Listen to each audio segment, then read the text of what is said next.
রক্ষা করা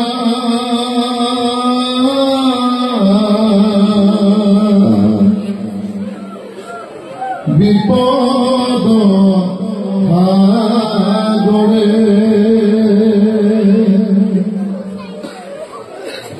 ও দাফরদা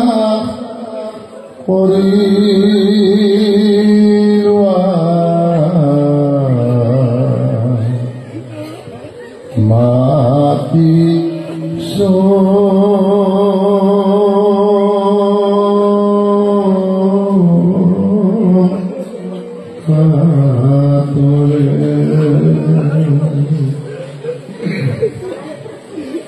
ও দাফরদা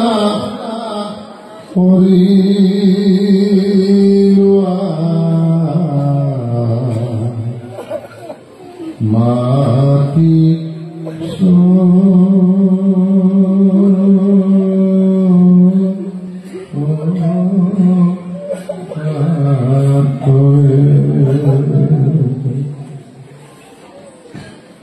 আর তোমার মহিমা প্রভু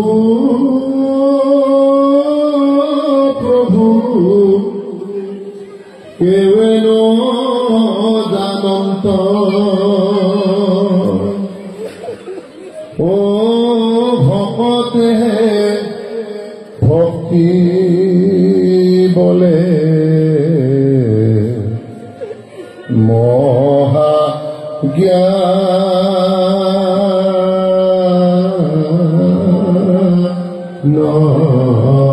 পান্ত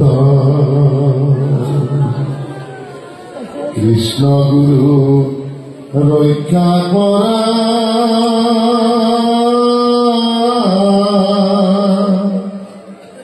বিপদ সাগরে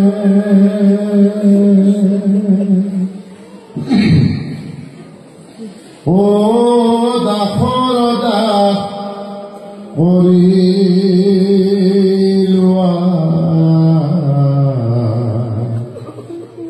মাটি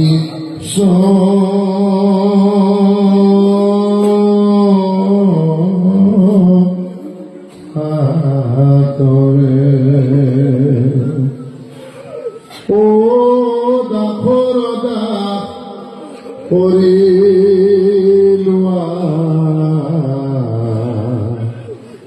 মাটি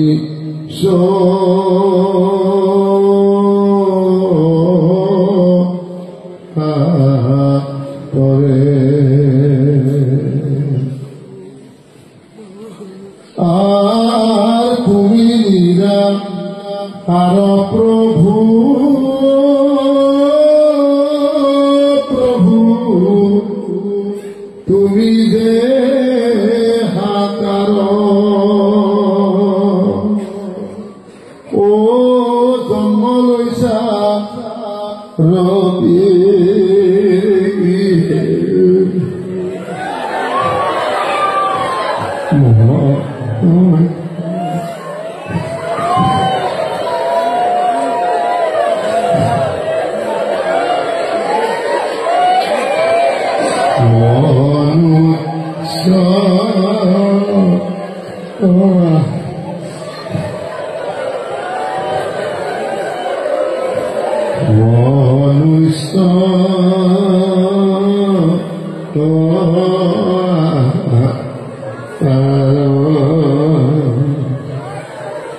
ওম নমো কৃষ্ণ গুরুদেবায় ওম নমো কৃষ্ণ গুরু দেবায় নমো কৃষ্ণ গুরু দেবায় রবি দেবনন্দনায় সদ্গুরবে মহাপ্রভবে কল্কি হরয়ে নমো নমঃ।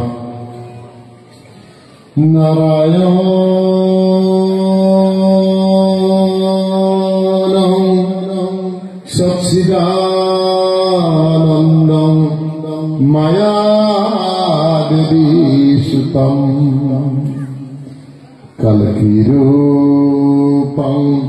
কৃষ্ণ গুরুং বন্দে জগতা গুরুং শান্তাকারং ভুজগশয়নং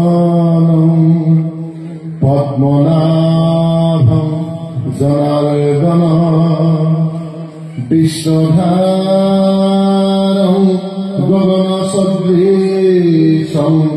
মেঘবর্ণং শুভঙ্গমং লক্ষ্মীকান্তং কমলনয়নং যোগীভিত্তং গম্যং বন্দে বিষ্ণুভয়হরং সর্বলোকে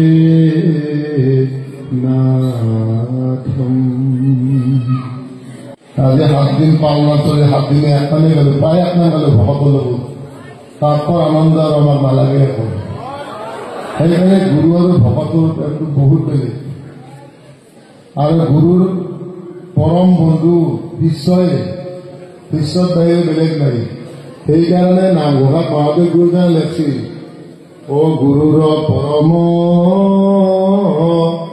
প্ৰিয়তম নাই নিজ ভকত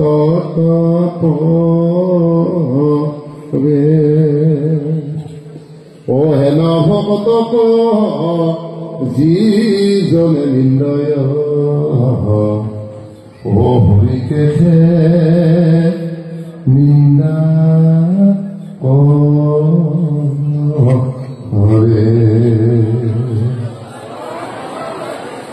গতিকে ভকত আৰু গুৰুৰ সম্পৰ্ক কিমান ডাঙৰ।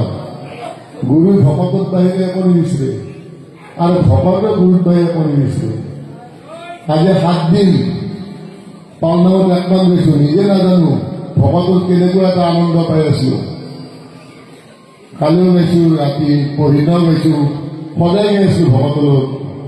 এই ভকত আৰু গুৰুৰ যিটো সম্পৰ্ক, এই সম্পৰ্ক কোনোদিনে কোনো এৰিব নোৱাৰে আৰু এইটো জন্মান্তৰে থাকি যায়। গুৰু আৰু ভকতৰ সম্পৰ্ক। সেইকাৰণে ঈশ্বৰে জীৱশ্ৰেষ্ঠ 4মুঠি জীৱ সৃষ্টি কৰিছে ঈশ্বৰে। এই 4মুঠি জীৱৰ ভিতৰত শ্ৰেষ্ঠ মনুষ্যক কিয় কৈছে যে মনুষ্যই কৃষ্ণগুৰুক ভক্তি কৰিব পাৰে, কৃষ্ণগুৰুক সেৱা কৰিব পাৰে। আৰু তাততো একো নালাগে, ভকতে এটাই কামনা কৰিব সদায় যে প্ৰভু য'তে জন্ম নলওঁ, য'তে নাযাওঁ, তোমাৰ যাতে চৰণখনে পাওঁ, বেলেগ নালাগে প্ৰভু। চৰণ ভাগ এটা দিন চব প্ৰভু ঈশ্বৰে দিছে আমাক, হয় নে নহয়? দিছিলে নে নাই? আমি একো বিচৰিব নালাগে। বিচৰিব লাগেনে? নালাগে। চব ঈশ্বৰৰ তাতে পাই আছেনে নাই? ঈশ্বৰে চবখিনি পায়। একো বস্তুৱে বিচৰা নালাগে, বিচৰিব লাগে, একো নালাগে। ঈশ্বৰে চবকে দিছে আৰু ঈশ্বৰৰ তাতে চবখিনি পায়। বিচাৰি যদি বিচাৰি চাব জানে ঈশ্বৰৰ তাতে পায় চবখিনি। গতিকে চব ঈশ্বৰ আৰু ভকতৰ মই আজি প্ৰেমৰ কথা কৈছো। আৰু ভকত য'ত থাকে ঈশ্বৰ তাত এনেই যায়, তাত মাতিব নালাগে। আজি 1 মাহ চলি আছে, চব 7 দিন আজি 1 মাহ। সেই 1 মাহৰ মাজত সদায় কিহৰ কাৰণে? আপোনালোকৰ কাৰণে আহিছে। কাৰণ ভকতৰ বাহিৰে ভাবিব পৰা শক্তি নাই আমাৰ প্ৰতিযোগিতা চাওক আপুনি নহয়। গতিকে আপোনালোকৰ সময় কাৰণে যিমান বস্তু আপোনালোকক লাগে চব ঈশ্বৰৰ তাতে পায়, খালি ললে আৰু খুলি। কাৰণ ভক্তি কৰিব লাগিব, ভক্তিত নেই। ভক্তি কৰিলে চব পায় ঈশ্বৰৰ তাতে, আৰু ঈশ্বৰে একদম খুলি দিয়ে থাকে। আজি 7 দিনে 1 মাহ হৈছো, চবৰে আনন্দত আছো। আৰু ঘৰকলৈও মনত পৰা নাই আমি পৰিছেনে? আৰু পৰা নাই। বোলে আমি কৃষ্ণগুৰু ভকত, আৰু কৃষ্ণগুৰুৰ শক্তি হলে থাকিব লাগিব। গতিকে ভকতে প্ৰতিজন আইমাতৃ যিমান আছে কৃষ্ণগুৰুৰ শক্তি হলে থাকিব লাগিব। কৃষ্ণৰ আমাক আমি কিমান মহাভাগ্যৱান। সেইকাৰণে আমি কৈছো মানুহ, আমাৰ যুৱ সমাজ বা যুৱতী আছে বা আমাৰ যিবিলাক ল'ৰা ছোৱালী আছে, তাক আপোনালোকে এই 5টা বস্তু খুব শিকাব। মই আপোনালোক কৈ দিছো কাৰণে ল'ৰা ছোৱালীক খুব ভক্তি আৰু জ্ঞান, গুৰু ভক্তিটো বৰ ডাঙৰ বস্তু শিকাব। মই 5টা বস্তু কি কৈছো ল'ৰা ছোৱালী শিকাব লাগে সদায়। মানে কাকৰ চেষ্টা মানে কাউৰীৰ নিচিনা চেষ্টা কৰিব লাগে। কাকৰ চেষ্টা, ভকত ধনম, চাল নিদ্ৰা, অল্প হাৰি, গৃহ ত্যাগী। এই 5টা বস্তু আমাৰ যিখিনি আমাৰ গাৰ্জেন অভিভাৱক আছে, যিখিনি আমাৰ ল'ৰা ছোৱালীক এতিয়াৰ পৰাই শিকক, নহ'লে পিছত প্ৰব্লেম হৈ যাব। আৰু প্ৰব্লেম হোৱাৰ পিছত মোৰ তাকে এবাৰ মোৰ ল'ৰাটো বেয়া হ'ল, ছোৱালীটো বেয়া হ'ল। আপোনালোক আগতে মই ফোন কৰা খালি দিছো। সেইকাৰণে এই 5টা বস্তু সদায় শিকাব ল'ৰা ছোৱালীক, বুজিছিলা? আৰু সদায় থাপনা নিজে লৈ যাব, সদায় ভাগৱত পঢ়িব লাগিব।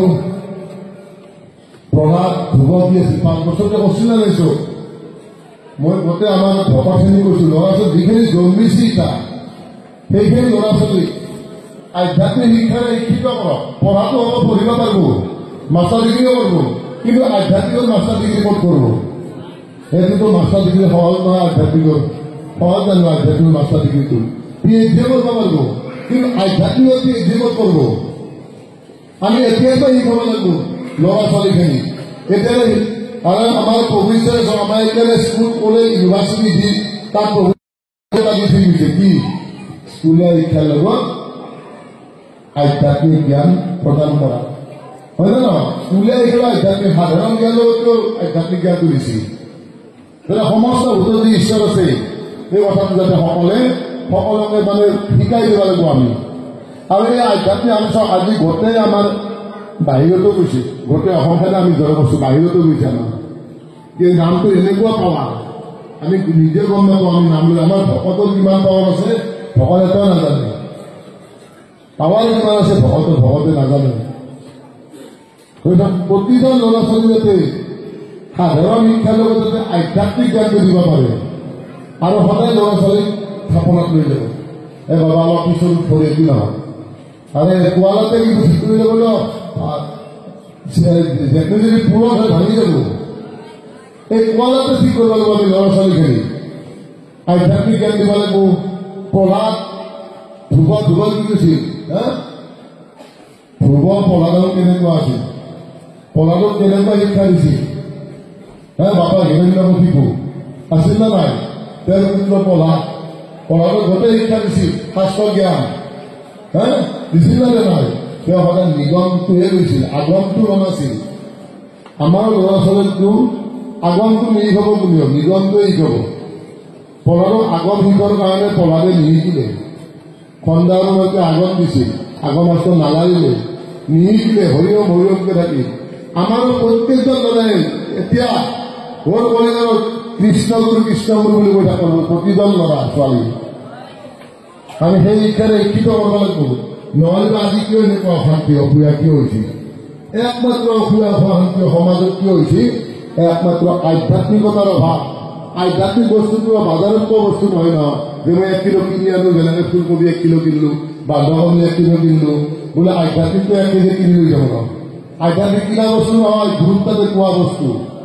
আধ্যাত্মিক জ্ঞানে পৰিপুষ্ট, সেইকাৰণে গুৰুত্বতে খৰণ্ড বাঢ়িছে। আধ্যাত্মিক জ্ঞানে পৰিপুষ্ট।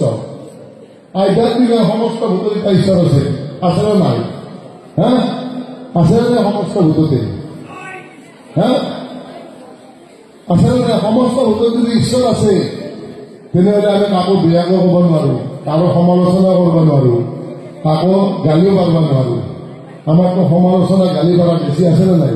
ভকতৰ মাজতে কেতিয়াবা লাগেনে? হা এইবিলাক বাদ দিব লাগিব, চহী অভ্যাসবিলাক বাদ দিব লাগিব। গুৰুই কি শিকাই থৈ দিছে সেইটোৱে ল'ব লাগিব আমি প্ৰত্যেকজনে। আৰু গুৰুৰ যিটো আদৰ্শ সেইখিনি আদৰ্শই আমি জগতত প্ৰতিষ্ঠা কৰিব লাগিব। আমাৰ ধৰ্মটোত বহুত খুচি আছে, বহুত মানুহ দৰ্শনাৰ্থী আহি কি কয় যে আপোনালোকৰ এতিয়া ধৰ্ম আমি পোৱা নাই, হয় না নহয়? বহুত দৰ্শনাৰ্থী পাইছে না কোনে আপোনালোকে? ময়োতো নিজে পাইছোঁ বহুত দৰ্শনাৰ্থী। আমাৰ ভকতখিনি বেছি লাগিব লাগিব, গুৰুৰ প্ৰতি ভক্তি বেছি হ'ব লাগিব। আমাৰ ভকতখিনি আমাৰ গুৰুমুখী অনুষ্ঠান, হয়নে নহয়? গুৰুমুখী অনুষ্ঠানত গুৰুৰ প্ৰতি ভক্তি, গুৰুৰ প্ৰতি শ্ৰদ্ধা আৰু ভকতৰ প্ৰতি প্ৰেম এইকেইটা থাকিব লাগিব। কিন্তু ভকতে যদি হিংসা হিংসি কৰে তেতিয়াহ'লে কি হ'ব? গুৰু এই শিকাইছে কি জানি ভকতক। সেইকাৰণে ইহঁতৰ ভকতবিলাক যুদ্ধ আৰু হেৰি কৰে, হিংসা হিংসি কৰে, সমালোচনা কৰে। কোনোদিনে সমালোচনা নকৰিব, মই আপোনালোকক কৈছোঁ। আৰু সমালোচনা কৰা মানে ঈশ্বৰকে কৰা হয়। সমস্ত ভূতত যদি ঈশ্বৰ থাকে, গতিকে সকলোতে আছেনে নাই? হা চবতে যিমান জীৱ আছে, অকল আমি জীৱ নাই, পাহাৰ পৰ্বত চৰাই চিৰিকটি চবতে আছে ঈশ্বৰ, আছেনে নাই? গতিকে আমাৰ মানুহৰ কিমান ভুল কৰোঁ আমি। হা আমাৰ মানুহতো অলপমান বস্তু খালে আমাৰ ভাগে নাখাওঁ। এটা পিঁপৰা চাবচোন, পিঁপৰা এটা মিলি সি কেনেকৈ এটা বস্তু লৈ যায় আৰু গোটেইকেইটা ভাগ কৰি খায়। নিয়ে নাযায় পিঁপৰাই, কিবা এটা বস্তু পালি গুচি যায়।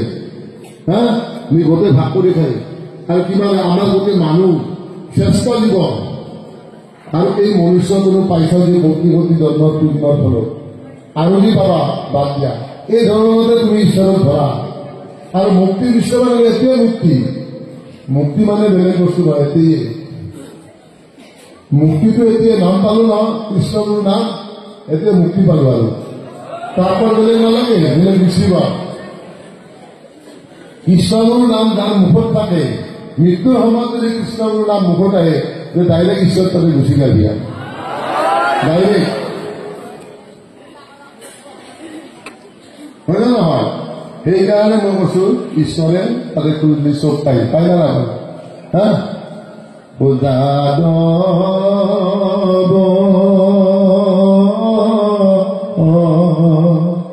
কি দিব মাধৱৰা ব্ৰহ্মাণ্ডৰ ভিতৰে যত বস্তু আছে হবেও তোমাতে পাই যাদ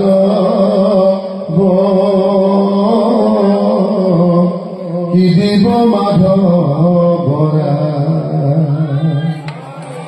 গোটেইখিনি ঈশ্বৰতে পাই, কৃষ্ণমতে চব পাব, বিচিব লাগিব, বিচিৰ চব পাব। আৰু কৃষ্ণই দেউদকে থাকে এনেকে খালি আপোনালোকে লগ কনজুচ কৰি দিয়ে, কনজুচ কৰি ঈশ্বৰে কৰিব, ঈশ্বৰে নেদে। সেইকাৰণে চব বিশ্ব ব্ৰহ্মাণ্ডত যিমান বস্তু আছে চব বিচাৰি কৃষ্ণমতে পায়, কিন্তু আমি বিচাৰিব নাজানো। বোলে চোৱা আপোনাৰ কৃষ্ণগুৰুৰে ভকত সদায় মনত ৰাখো, গোটেই বিশ্ব আৰু গোটেই মানুহটোৱে এদিন কৃষ্ণগুৰু ধৰ্ম ধৰণ ল'ব লাগিব থকা। কাৰণ প্ৰভু ঈশ্বৰৰ আগৰ এটা পূৰ্ব বাক্য আছিল যে য'ত দেশ বিদেশৰ প্ৰাচীন এখন নাথাকিব কৃষ্ণগুৰু ভকতৰে পৰিপূৰ্ণ এখন পৃথিৱী হ'ব। মানে প্ৰভু ঈশ্বৰৰ বাক্য ক'ত যাব? বাক্য সদায় হৃদয়ত লৈ ল'ব লাগে যে কৃষ্ণগুৰু ঈশ্বৰে কৈছে এইটো হ'বই। কোনোদিনে দুৰ্বল নালিব। আপোনালোকে চব কৃষ্ণগুৰুৰেই ঈশ্বৰ। ইমান দুৰ্বল কথা বুলি মানুহে হাঁহিবগৈ, ভালমাৰি কৃষ্ণগুৰু ঈশ্বৰ হয় নহয়।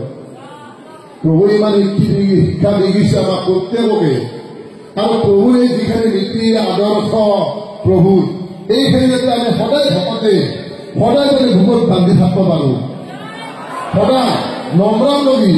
আৰু মই এইটো সময়ত কৃষ্ণগুৰুৰ নাম লৈহে যাব চবে যাওঁতে, আমি এটাই ৰাস্তা প্ৰভুৰ তাতে যাবই লাগিব, কাৰো গতি নাই। যাই গ'লে নপৰক গাছৰ পৰা পৰলি ক'ত পৰে, গাছৰ পৰা পল্লী ক'ত পৰে মাটিতে পৰব আৰু যাই ধৰে নম্ৰ সি যাই ঈশ্বৰ কৰি যাবই লাগিব ডাইৰেক্ট ঈশ্বৰ কৰি যাব লৈ যাব গতিকে চব ইমান দয়ালু কৃপালু ঈশ্বৰ হয় নে নহয় গতিকে আপোনালোকক মই নিজে কৈছো অনুৰোধ কৰিছো আপোনালোকে যাতে কোনোদিনে বেয়া কুলুষিত মন নলব প্ৰভু ঈশ্বৰে কৈছিল কুলুষিত মন কৃষ্ণৰ নাম জপি শুদ্ধ কৰিবা হয় নে নহয় গতিকে কুলুষিত মন কাই নলব হিংসা খাই হিংসা বৃত্তি নলব হিংসা বৃত্তি কোনোদিন নলব সদায় এটাই চিন্তা কৰিব প্ৰভু তোমাক যাতে পাই থাকো আৰু পাবই নাপাবে নাথাকে তুমি নাম লওঁতে মইতো 1 ঘণ্টা নাম লগাই দিছো সকলোকে লৈছেনে চবে লৈ আছে নামতে আৰু বিশ্ব ব্ৰহ্মাণ্ড জগতে নামতে পাবা চব পাবা যিমান বিপদ আমাৰ অসুখ কি হৈছে আমাৰ যে অসুখ আমাৰ প্ৰভুৱে কি হৈছে এনেকুৱা হৈছে আমাৰ অকণমান আগতে কৈছো অল্প আৰি হ'ব লাগিব অল্প আৰি হ'ব পাৰিব না অল্প আৰি কমকে খাব লাগিব অল্প আৰি কমকে খাব লাগিব হা আমাৰতো জুতি নহ'লে নহয় জিভাৰ জুতি ইন্দ্ৰিয়ৰ যিটো আটাইতকৈ লম্পট হ'ল জিভাখান সি সদায় ভাল দিছিলে বয়া পালি সি ঠেলে দিয়ে ইন্দ্ৰিয়ৰ লম্পট জিভা হয় নে নহয় আৰু নাকটো এই শুনি ফুৰে বা বৰ ধুনীয়া চেনেল দিয়ে খাব পাৰিলি নাকটো চেনেল লৈ ফুৰে হয় নে নহয় বা হাত ভৰ অমুক ডালছে আজিকালি বৰ ভাল হৈছে চব মানুহ এনা কলিৰ মানুহ একদম আয়ুস কম কিন্তু প্ৰভু ঈশ্বৰে কৈছে মই যদি নাম লৈ থাকা খাদ্য মানে অল্প আৰি কমকে খাবা মই প্ৰত্যেক ভকতকে কৈছো এতিয়াৰ পৰা খুব কমকে খাব আৰু সাৱধান চব বস্তু নাখাব চব বস্তু খালেতো বেমাৰ হ'বই আমাৰ নহ'ব নেকি আমি বেমাৰ নিজৰ হাততে আমাৰ আছে প্ৰভু ঈশ্বৰে আমাৰ বেমাৰ নিজৰ হাততে আছে বহুত বেমাৰ কমাব পাৰি গতিকে আইসকল প্ৰভুসকল স্বাস্থ্য কোনোদিনে অলপ স্বাস্থ্য বিদায় দিয়ক খোজ কাঢ়িব কম খাব আৰু পাল্লি আদি দি খালে সেইবুলি কথা কমে হ'ব আপোনাৰ সৰু ল'ৰা ছোৱালী আগতে হাহাকাৰ হৈ যাব আপোনালোকৰ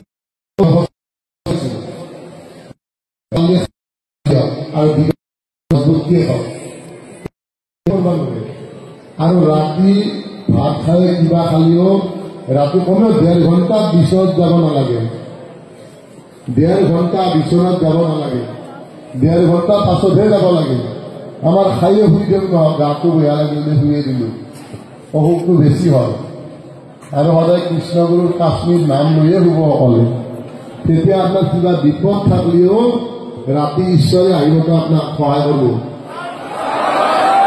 তাত ঈশ্বৰ যাবই আপুনি যদি অৰ্পণ কৰি দিয়ে নাম লৈ কাশ্মীৰ নাম ল'বলৈ প্ৰভু আনিবা আপুনি তেতিয়া চাব আপোনাক প্ৰভু ঈশ্বৰে একদম মিলে নাম লোৱা সন্তুষ্ট কৰিব পইচা 1 টকা দিয়া সন্তুষ্ট চেতি গ'লে নাম লোৱা সন্তুষ্ট কৰিব ঈশ্বৰৰ পিছত দি দিব নাথাকিব এইটো নামে ল'ব নোৱাৰিলে ইয়াক দেউৰ মই হয় নে নহয় ঈশ্বৰে আৰু প্ৰত্যেক ভকতকে পৰীক্ষা কৰে ঈশ্বৰে চাই থাকে নাই আপোনালোকে নেদেখালৈ আগতো ঈশ্বৰে চাই থাকে আমাৰ কৃষ্ণগুৰু মহাবিদ্যালয়ৰ ছাত্ৰ ছাত্ৰীসকল খুব হৈছিল এটা টাইমত ইমান শুৱে তেওঁ আধ্যাত্মিক ক্লাছত আহিব পাৰি যায় প্ৰভু ঈশ্বৰে কি কৰিলে প্ৰভু ঈশ্বৰত আহিছে ইনচাৰ্জে আহি কৈছিলে প্ৰভু ল'ৰাবিলাক বিৰাট শুৱে ৰাতিপুৱা আধ্যাত্মিকত আহে বা নাম ল'ব নাহে তেতিয়া জগতৰ ঈশ্বৰ পতিত পাৱন প্ৰভু ঈশ্বৰে কি কৈছে জানেনে যে তাহাক লৈ আছো আজি ৰাতিপুৱা লৈ আহিছে লৈ আহি প্ৰভু কি কৰিছে বিচনা চিচনা সাজি কৰিছে ধুনীয়াকে তেতিয়া গাছডাল আছিল আইসকল গছডাল এতিয়া গছডাল নাই চব ল'ৰাক মাতি আনি মানে গছডাল আছিল যি য'ত চৰণামৃত হ'ল সেই গাছডাল আছিল চৰণ চিহ্ন প্ৰভুৰ চৰণ চিহ্ন আছে ন তাতে গাছডাল গাছ এডাল আছিল ডাঙৰ ধূপ গাছ প্ৰকাণ্ড গাছ এডাল আছিল তাক আহি মাত্ৰ চবকে শুবা দিছে যে চবে শুবা লাগিব তাহোঁ কৈছে হ'ব শুবা পাৰি যাওঁ উৎফা নৰা শুবাই লাগিব উৎফা নৰা কিন্তু হ'ব প্ৰভু বুলি কৈ গৈছিল শুই আছে এতিয়াতো ল'ৰাবিলাক শুই আছে আৰু কিমান হ'ব শুবা নৰে কি কৰোঁ এতিয়া বহুও শুবা দিলা আমিওতো শুম বুলি ক'লো এতিয়া কি কৰা যায় উপায় নাপায় হৈছে নহয় লাষ্টত কি হ'ল চাৰাণ্ডা হৈ যায় প্ৰভু আমি লাগে প্ৰাৰ্থনাতে ইমান শুবা নৰো ইমান শুনিছে ইমান শুবা নৰো প্ৰাৰ্থনাতে আহিল সিদিনাৰ পৰা প্ৰভু প্ৰাৰ্থনাত আহিল আকৌ মোৰ কৈছোঁ চব প্ৰভু ঈশ্বৰে তাক কেনেকৈ শাসন কৰিছিল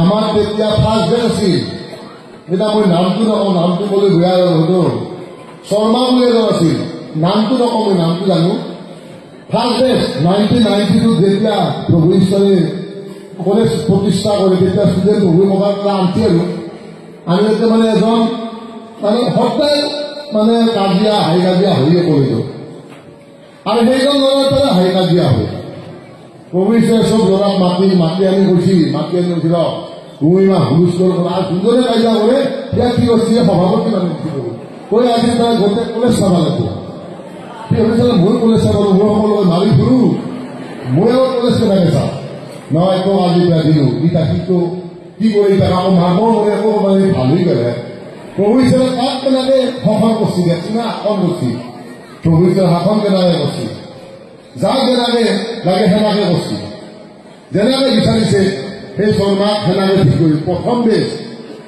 বৰ অশান্তি আছিল প্ৰভু ঈশ্বৰে কৰি গ'ল কিবা কৰাতে যায় সেই কৰাতে চব ল'ৰা ছোৱালী কাজিয়া বিৰাট আছিল 1992 তেতিয়া এইবিলাক নাছিল কলেজতো কিবা হোৱাই নাই তেনেকৈ পৰ্যায়বিলাক কৰিছিল ক্লাছ প্ৰভুই তেতিয়া গতিকে প্ৰভু ঈশ্বৰে যাৰ কেনেকৈ কৈছে সেনেকৈ হৈ গৈছিল আপোনালোকে ভৱিষ্যতো বান্ধি আছে নে নাই ভৱিষ্যতে আশ্ৰম কি হ'ব ভৱিষ্যতে আকৌ কি হ'ব এইবিলাক প্ৰভু ঈশ্বৰে কৈ দিছে খালি আমি প্ৰত্যেকজন ভকতক কৈছোঁ আমাক প্ৰভু ঈশ্বৰে কিতাপখিনি পঢ়িব আৰু কিতাপ পঢ়ি বেলেগ নালাগে ভাগৱত গোটেই 12 শ্লোক ভাগৱত ধেমালি হয় না নহয় 4 শ্লোকটোৱে কওক জ্ঞান বিজ্ঞান পদম ৰহস্য 4 শ্লোক নাৰায়ণে কাক কৈছিল প্ৰথম 4 শ্লোক কাক কৈছিল নাৰায়ণে প্ৰথম জীৱ ব্ৰহ্মাক কৈছিল 4 শ্লোক আৰু ব্ৰহ্মাই নাৰদক কৃষ্ণ কৈছিল 2 শ্লোক নাৰদে ব্যাসক কৃষ্ণ কৈছিল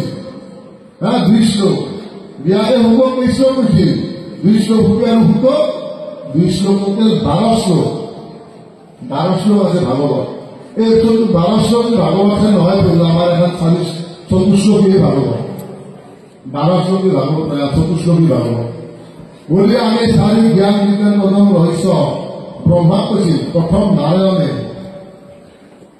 নাৰায়ণক যেতিয়া সৃষ্টি কৰিব যেতিয়া হাহাকাৰ হৈছিল তেওঁ চব চাই ল'লা নাৰায়ণ প্ৰথম সৃষ্টি কৰিছিল নাৰায়ণে চব চাইছে চাই মতন চাই চব পাহাৰ তলত চব আছে নদীও আছে চব আছে নদীৰ কিন্তু পানীও কৰা নাই তেওঁ ক'লা নাৰায়ণে প্ৰভু কি নদীতো গতিয়ে নাই তুমি তেওঁ তুমি চাই থাকা মই কি কৰোঁ পিছত নদীৰ গতি চব কৰি দিলা ঈশ্বৰে নাৰায়ণে এখন ব্ৰহ্মাই তাৰ পাছতেই বুলি কৈছিল তাৰ যদি ব্ৰহ্মাক সৃষ্টি কৰিব দিছিল তুমি এটা সৃষ্টি কৰোঁতে হাহাকাৰ তেওঁ এতিয়া আত্মাটো কৰিব নোৱাৰে মানুহ এটা সৃষ্টি কৰিল কিন্তু আত্মাটো নাই দিব নাৰায়ণে দিয়াৰ পাছতে গতিকে চব আমাৰ মানুহৰ ঈশ্বৰে আনিছিল কৃষ্ণ আমি বহুত ভাগ্যৱান আমি কৃষ্ণ হোৱাৰ আমি বহুত ভাগ্যৱান আমাৰ গুৰু আছে আমি হাহাৰ গুৰু পাইয়ে আছো পাই আছো নে নাই গতিকে টেনশ্যনে নাই খালি আমি যাতে মানৱ সমাজত সমাজ খেল মানৱ সমাজ আমি মানৱ সমাজ বুলি কওঁ আমি জাতি বা অমুক জাতি আমি নকওঁ জাতিৰ কথা ক'ব লাগিলে প্ৰভু ঈশ্বৰে লিখিছিল ব্ৰাহ্মণ ক্ষেত্ৰ শূদ্ৰ আৰু বৈশ্য 4 জাতি 4 জাতিৰ কথা কৈছিল এতিয়া বামুণ হলি বামুণ ব্ৰাহ্মণ বামুণ হলে নহ'ব তেওঁ 10টা লক্ষণ থাকিব লাগিব তেওঁৰ ধৰ্ম কি তেওঁৰ কৰ্ম কি ধৰ্ম সনাতন পুৰুষৰ পৰাই উদ্ভৱ হয় ধৰ্ম বুলি ক'লে ধাৰণ দীৰ্ঘাটোৰ পৰা আহিছে এতিয়া ধাৰণ কৰিব লাগিলে আমাক গুৰু লাগিব না নালাগে শাখা যদি গুৰু লাগিব না নালাগে ধাৰণ কৰিব লাগে হয়নে গতিকে ধাৰণ কৰিব লাগিলে গুৰু লাগিল গুৰু দ্বাৰা আমি ধাৰণ কৰিব পাৰিম এনে ব্যাখ্যা কৰি থাকটো নহ'ব নহয় আৰু গুৰু নহওঁতে আমি মোক এজনে ভাল কথা কৈছিল গুৰু নহ'লে কাৰো গতি নাই। কালি মোক কৈছে এজন নাট্য কৰাইছিল মতে তেখেতে কৈছে যে প্ৰভু গুৰু লাগবই জীৱনত। নাও বব লাগিলে পথাৰত লাগিব, নাও এনেই যাব পথাৰটো নহওক এনে নহয়। গতিকে আমাক গুৰু লাগিব, আমাৰ যদি ভাল ৰাস্তা এটা দেখাব লাগে গুৰু লাগবই। গুৰুৱে ভাল ৰাস্তাৰে কয়, বাকী এনে কয়। আপোনালোক মই আগতো কৈছো গুৰু বুলি কলি এজনে, তেখেতৰ মাধ্যমটো বেলেগ। নাৰায়ণ আছিলে নে নহয়? নাৰায়ণে কি কৈছিল? নাৰায়ণ নাৰায়ণ নাৰায়ণ, হয়নে নহয়? সেইটো সত্য এটা ৰাম আহিল, শ্ৰীৰামচন্দ্ৰ তেওঁ ভগৱান, হয়নে নহয়? কোন আছিল জানানে? কোন আছিল ৰামৰ গুৰু? বিশ্বমিত্ৰ। তাত আকৌ কি কৰে, গোটেই আশ্ৰম বহুতখন আশ্ৰম আছে নহয়, সেই আশ্ৰমত 14.5 কোটি ৰাজ্য আছিল। 14.5 কোটি ৰাজ্য ভাব। আৰু 14 কোটি ৰাজ্যৰ ভিতৰত মালিক আৰু এজনী দুজন মেইন আছিল। গোটেই আশ্ৰমত অশান্তি দিছিল। যিমান আশ্ৰম আছিল বিশ্বমিত্ৰ চবতে অশান্তি দিয়ে। তেওঁ ভাবে যে ইমান অশান্তি দিয়ে, গতিকে মই এটা কাম কৰোঁ, ৰামকে লৈ আহোঁ। ৰামৰ বাহিৰে এই 14 কোটি 14.5 কোটি ৰাজ্য বধ কৰিব কোনেও নোৱাৰে। তেওঁ গ'ল, ৰামক বিচাৰি গ'ল। গতিকে এফালে দশৰথ ৰজাক ক'লে যে মই তোমাৰ পুত্ৰ নিবা আহিছোঁ, মোৰ আশ্ৰমত বিৰাট অশান্তি, এই ৰাজ্যবিলাক আহি এনে অশান্তি দিয়ে, মই থাকিব পৰা নাই, গতিকে মই তোমাৰ পুত্ৰ শুনিম। তেতিয়া দশৰথ ৰজা কৈছে যে মইতো পুত্ৰ নিবা নোৱাৰোঁ, মই নিজে যাম দৰকাৰ হ'লে, মই নিব নোৱাৰিম। কিন্তু দশৰথ ৰজাৰ এজন গুৰু আছিল, মই নামটো পাহৰিলোঁ। দশৰথ ৰজাৰ গুৰু এজন আছিল। গুৰুজনে কৈছে যে তুমি ৰামক নিবা দিয়া নহয়, মই অভিয়াত দিলোঁ তুমি কিন্তু মৃত্যুবৰণ হ'ব পাৰে নিশ্চিত। আগে গুৰুবিলাকে অভিয়াতে দিছে, অভিয়াত দিলে মৰেও মানুহ ক'লা যে তোমাক কিন্তু অভিয়াত দিব, তুমি গতিকে ৰামক যাবা দিয়া। তাৰপিছত ৰাম আৰু লক্ষ্মণ গ'ল। লক্ষ্মণে ক'লে যে মই যাম তোমালোকক, বোলো বলা দৌ গৈছে। দৌ গৈ ৰাতি কি কৰিছে, ৰেষ্ট লৈছে। আৰু তেতিয়া ইন্দ্ৰ আছিল না, ইন্দ্ৰ আছিল। ৰাতি মানে শুইছে আৰু ৰাতি সকলোতে কি কৰিছে, গোটেই অস্ত্ৰবিলাক আহিছে নহয় ৰামৰ তাত। ৰামৰ তাতে অস্ত্ৰ, গোটেই অস্ত্ৰ আহিছে। ৰাতিপুৱা সাৰি পাই গৈছে, অস্ত্ৰ কি কথা, ৰাজ্য মাৰবাৰ কথা, গোটেই ইন্দ্ৰই অস্ত্ৰবিলাক দিছে। গোটেই ৰাজ্যক বধ কৰে গোটেই। কিন্তু ৰাৱণক বধ কৰিব পৰা নাছিল কিয় জানেনে? আপোনালোকে জানেনে? ৰাৱণৰতো 10টা মাথা, হয়নে নহয়?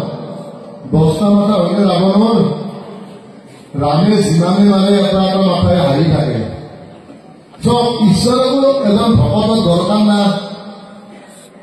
আছিল বিভীষণ লগত। বিভীষণে আহি কৈছে যে দাদাক তুমি মাৰিব নোৱাৰিবা, ইমান সহজ নহয়। তেওঁ বল লৈছিল, ব্ৰহ্মাৰ পৰা বল লৈছিল, এই চবে ব্ৰহ্মাৰ পৰাই বল লৈছিল। তুমি দাদাক মাৰিবা লাগি, মই তোমাক দেহাটো দিম। ৰাম সৰু হৈ গৈছিল, ঈশ্বৰৰ সৰু হৈছে, ভকতৰ লগত চব ইমান সৰু হৈছে।